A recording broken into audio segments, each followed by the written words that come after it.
ClickEdu habilita l'ús dels diferents mòduls i apartats mitjançant l'assignació de permisos i permet que el personal de l'escola donat d'alta s'organitzi en equips i en càrrecs. Quan creeu un equip, tots els usuaris agrupats compartiran atribucions perquè passaran a tenir tots els mateixos permisos. Per crear un equip, haureu d'anar a Administració, Permisos i fer clic a Alta d'equip. A Equip, indiqueu el nom que voleu designar a l'equip. A Tipus, seleccioneu els tipus d'usuaris que seran susceptibles de compartir aquests permisos.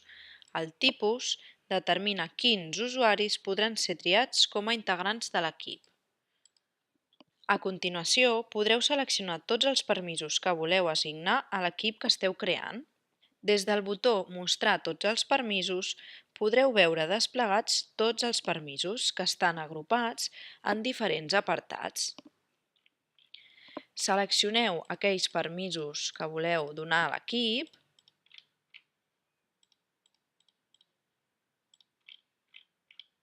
i feu clic a Acceptar. Guardat correctament. Un cop creat l'equip, busqueu-lo al llistat i aneu al botó Usuaris. Des d'aquest llistat, seleccioneu tots els usuaris que formaran part de l'equip i passeu-los a la caixa de la dreta. A continuació, guardeu. D'aquesta manera, tots els usuaris seleccionats tindran els permisos que tingui l'equip.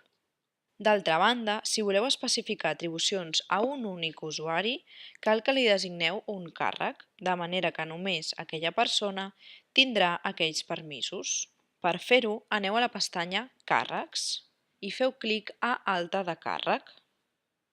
Indiqueu el nom del càrrec i l'usuari al qual li pertany.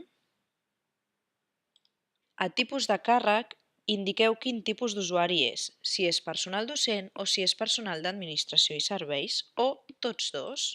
Per últim, assigneu-li els permisos que considereu.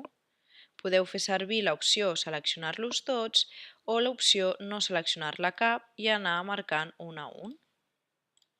Un cop li hàgiu assignat els permisos que vulgueu, feu clic a Acceptar.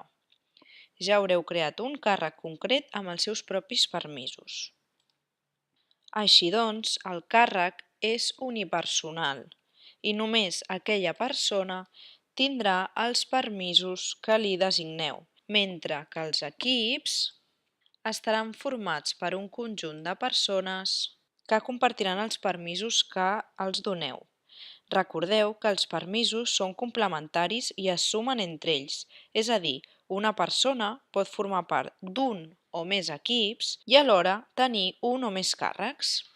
Per tant, tindrà els permisos propis de l'equip i alhora dels càrrecs.